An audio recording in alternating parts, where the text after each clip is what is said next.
Olá! Olha, tributos, essa palavra tá sempre aí, né?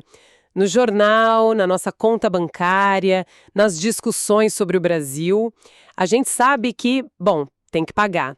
Mas o que é mesmo um tributo, assim, do ponto de vista da lei?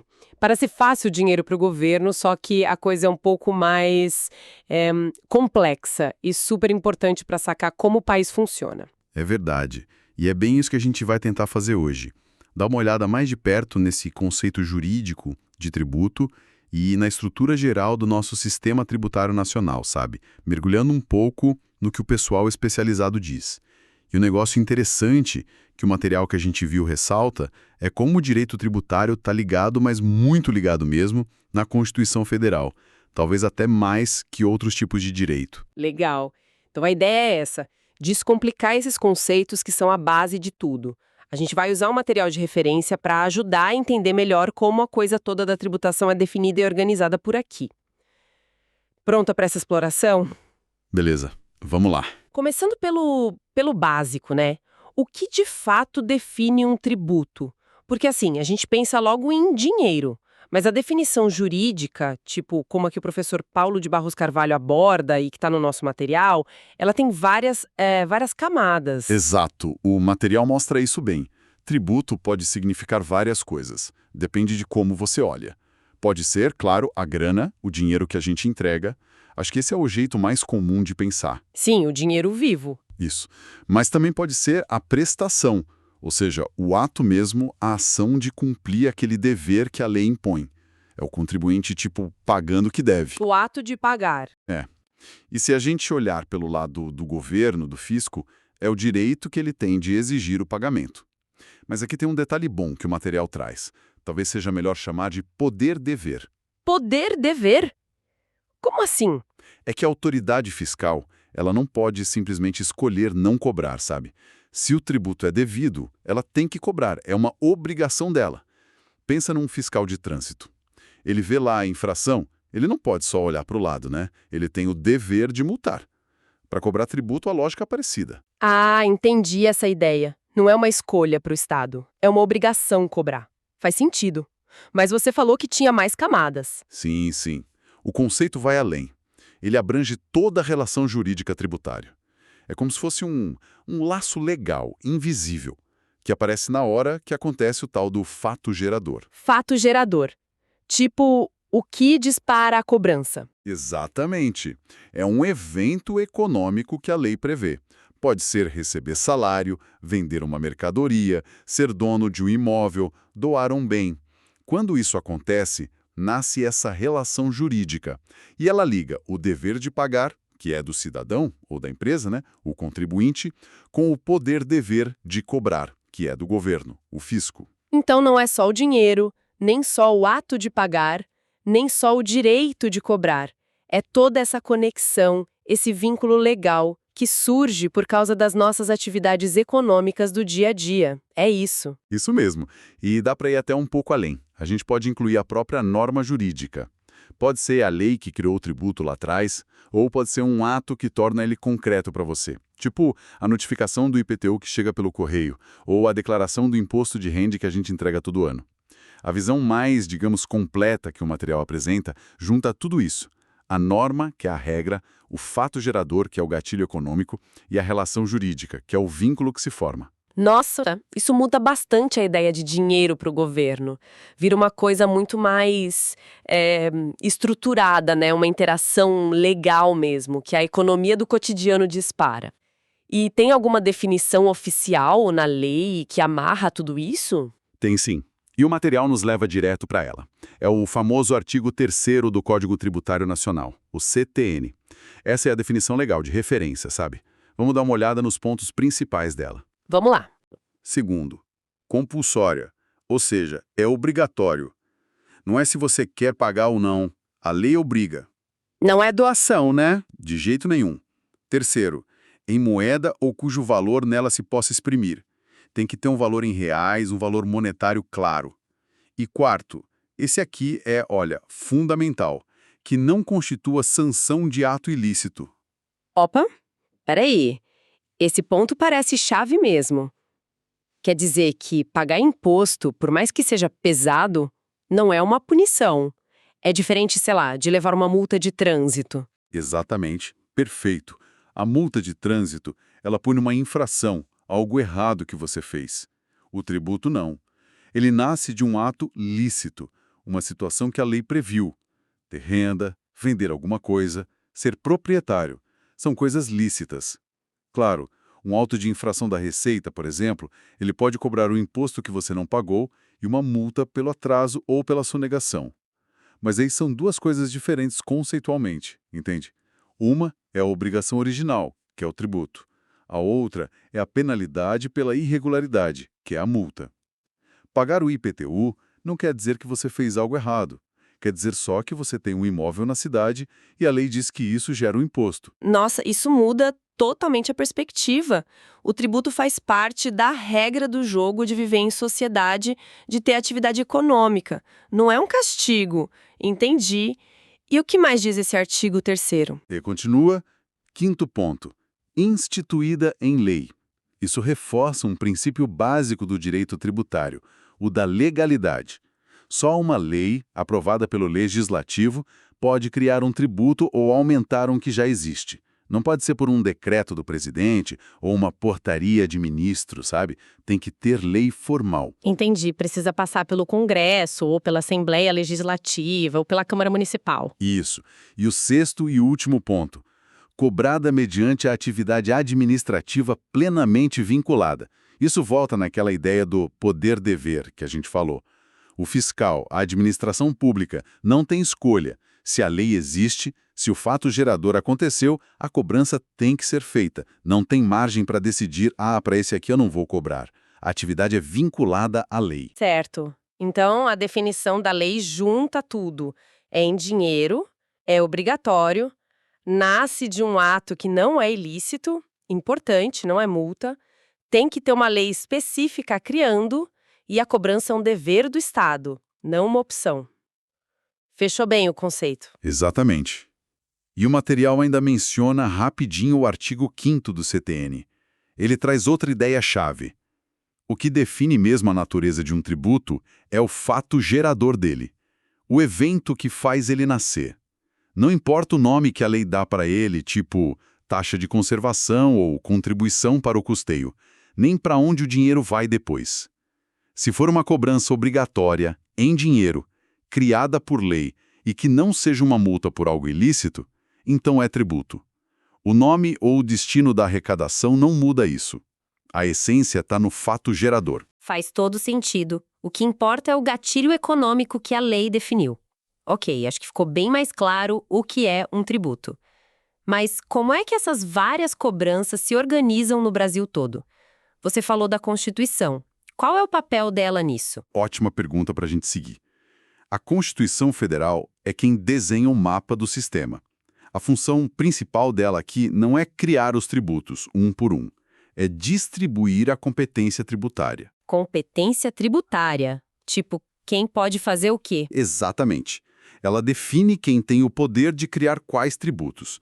É como se ela desse kits de ferramentas diferentes para cada nível de governo.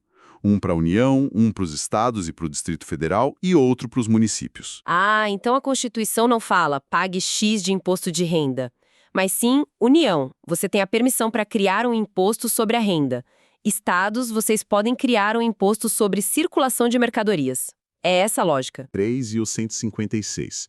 Por exemplo, para a União, ela dá a competência para criar impostos federais importantes, como o Imposto de Renda, o IR, e o IPI, que é sobre produtos industrializados. Para os estados e para o DF, ela entrega a competência para criar o ICMS, que é aquele imposto enorme sobre a circulação de mercadorias e alguns serviços, como o transporte entre cidades ou estados e comunicação. E também o ITCMD, que incide sobre heranças e doações. Certo. União com IR e IPI, estados com ICMS e ITCMD. E os municípios? Para os municípios, a Constituição reserva a competência para criar o IPTU, sobre os imóveis na cidade, e o ISS, que é o Imposto sobre Serviços de modo geral. exceto aqueles que são da competência dos estados, como o transporte intermunicipal. E também o ITBI, que é sobre a transmissão de imóveis quando há uma venda. Entendi a divisão. E como isso funciona, assim, num caso concreto? O material que a gente analisou traz um exemplo ótimo para ilustrar isso. Pensa na transferência de um imóvel. Se essa transferência acontece porque alguém morreu e deixou de herança, ou porque alguém fez uma doação, o imposto que vai incidir é o ITCMD. E quem tem o poder de cobrar, a competência, é o Estado. Ok. Herança ou doação, imposto estadual, ITCMD. Isso. Agora pega o mesmo imóvel, mas a transferência acontece porque ele foi vendido, uma compra e venda normal. Aí o imposto é outro, é o ITBI. E quem tem a competência para cobrar esse é o município. Ah, o mesmo imóvel, mas dependendo do motivo da transferência, que é o fato gerador, né? Muda o imposto e muda quem cobra, estado ou município. Exatamente. Veja como é importante entender o fato gerador e quem a Constituição autorizou a tributar aquele fato. Esse exemplo mostra bem como o sistema tenta se organizar com base nessa divisão de poder dada pela Constituição. Nossa, esse exemplo deixou bem claro mesmo. A Constituição tenta botar ordem na casa. Mas assim, só a Constituição dá essa permissão, essa competência, já basta para o imposto existir e ser cobrado? Não. E esse é um ponto super importante que o material detalha bem. O processo tem duas etapas. Primeira, a Constituição dá a competência, ou seja, ela autoriza, dá a permissão. Segunda etapa, o governo que recebeu essa permissão, seja a União, o Estado ou o município, ele precisa exercer essa competência. E como ele faz isso? Criando uma lei específica para instituir aquele tributo. Ah, então não adianta a Constituição dizer que o município pode cobrar IPTU. Ele precisa ter uma lei municipal criando e regulando o IPTU. Exatamente. Sem essa lei específica local, o tributo não pode ser exigido. Mesmo que a Constituição, lá no nível federal, autorize de forma geral.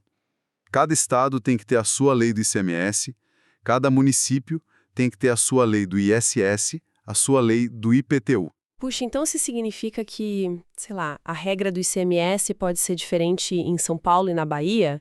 E o ISS pode ser diferente aqui no Rio e em Niterói? Exatamente. E aí você toca num ponto que explica muito da complexidade do nosso sistema, e que o material também aborda. Como cada um dos 26 estados, mais o Distrito Federal, tem que criar sua própria lei de ICMS, e cada um dos mais de 5.500 municípios tem que criar sua lei de ISS e de IPTU, as regras podem sim variar bastante pelo Brasil. Faz sentido. Claro que todos têm que respeitar os limites e os princípios que estão na Constituição, né? Um imposto sobre serviços não pode começar a taxar a venda de produto, por exemplo. Mas os detalhes como alíquotas, isenções, obrigações acessórias, tipo que nota emitir, que declaração entregar, isso pode ser bem diferente de um lugar para o outro. Caramba, isso explica muita coisa que a gente ouve falar. Tipo a tal guerra fiscal entre os estados dando benefícios de ICMS para atrair empresas, ou as diferenças de ISS entre cidades vizinhas para ver onde compensa mais abrir um negócio. Essa descentralização na hora de criar a lei acaba gerando essa diversidade toda de regras. É um reflexo direto de como a competência foi distribuída e como ela precisa ser exercida. Entendi. Bom, então a gente já viu a Constituição lá em cima, distribuindo o poder. Viu o CTN dando as regras gerais, tipo um manual, e viu cada governo tendo que criar suas leis específicas para cada imposto. Parece um sistema com várias camadas de regras, né? Onde a gente encontra tudo isso? Quais são as fontes dessas regras todas? É isso mesmo, dá para pensar nessas camadas de normas. O material que a gente consultou organiza as principais fontes do direito tributário mais ou menos assim. Lá no topo, sem dúvida nenhuma, está a Constituição Federal. É a lei maior, né? Ela define quem pode tributar o quê, as competências. Ela estabelece os limites para esse poder de tributar, são os famosos princípios, como o da legalidade, que a gente já falou, o da anterioridade, que geralmente impede que um tributo seja cobrado no mesmo ano em que foi criado ou aumentado. Ah, aquele que diz que não pode ter surpresa no meio do ano? Isso tem essa regra geral e outras variações. Tem também o princípio da capacidade contributiva, A ideia de que quem tem mais capacidade econômica deve pagar mais. A Constituição também define quem não pode ser tributado de jeito nenhum. São as imunidades, como para livros, jornais, templos religiosos. E, claro, ela protege os direitos de quem paga o tributo, os contribuintes. Ok, Constituição no comando geral. E logo abaixo dela. Logo abaixo, com um status especial, vem o Código Tributário Nacional, o CTN. Ele é uma lei complementar, o que dá um peso maior para ele. A função do CTN é estabelecer as normas gerais que valem para todo mundo: União, Estados, municípios. É nele que a gente acha as definições básicas, como a de tributo, lá no artigo 3º que a gente dissecou. É ele que explica como nasce e como se extingue a obrigação de pagar um tributo, quem são os responsáveis pelo pagamento, como o valor a ser pago é formalizado, o chamado lançamento tributário. Enfim, ele unifica a linguagem e os conceitos gerais para todo o país. Entendi. Constituição mandando em tudo, CTN como um grande manual de regras gerais para todos os tributos. E depois dele, o que vem? Depois vem as leis específicas. Podem ser leis ordinárias ou também leis complementares, dependendo do que a Constituição exigir para aquele tributo. Essas são as leis criadas por cada governo, União, Estado, município, para realmente criar e regular cada tributo que está na sua competência. É aqui que o poder que a Constituição deu é colocado em prática, sabe? Ah, então é aqui que nasce a Lei do Imposto de Renda Federal, a Lei do ICMS de cada estado, a Lei do ISS de cada município. Exatamente. São essas leis que vão detalhar o fato gerador específico daquele imposto, a base de cálculo sobre que valor o imposto incide, as alíquotas, os percentuais. Tudo que a gente precisa para calcular e pagar aquele tributo específico no dia a dia está nessas leis. Certo, essas são as leis que realmente afetam o bolso diretamente em cada imposto. Correto. Agora, para facilitar a vida, porque às vezes são muitas leis falando do mesmo imposto, existem os regulamentos. Geralmente, eles são publicados como decretos pelo chefe do Poder Executivo, o presidente, o governador, o prefeito. O material cita o Regulamento do Imposto de Renda, o RIR, como um bom exemplo. A ideia do regulamento é juntar num lugar só e detalhar o que as várias leis sobre aquele imposto específico já disseram. Mas atenção, o regulamento não pode inventar moda. Ele não pode criar obrigação nova. Não pode ir contra o que a lei diz.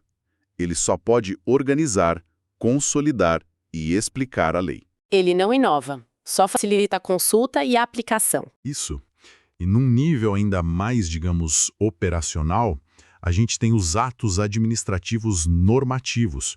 Coisas como portarias, instruções normativas da Receita Federal ou das secretarias de Fazenda estaduais e municipais. Esses atos detalham procedimentos, como preencher um formulário, qual o prazo para entregar uma declaração, como o próprio fisco interpreta um ponto específico da lei ou do regulamento. São regras mais do tipo como fazer na prática. Entendi. Constituição, CTN, leis específicas, regulamentos para organizar, atos para detalhar o como fazer. E, além dessas regras escritas, o material falou também das decisões dos tribunais, da jurisprudência, né? Como ela entra nisso? Sim, e ela é absolutamente fundamental no direito tributário. A jurisprudência é basicamente como o poder judiciário interpreta todas essas leis e a própria Constituição quando surgem conflitos. Decisões que se repetem nos tribunais superiores, especialmente no Supremo Tribunal Federal, o STF, e no Superior Tribunal de Justiça, o STJ, sobre temas tributários, acabam formando entendimentos consolidados.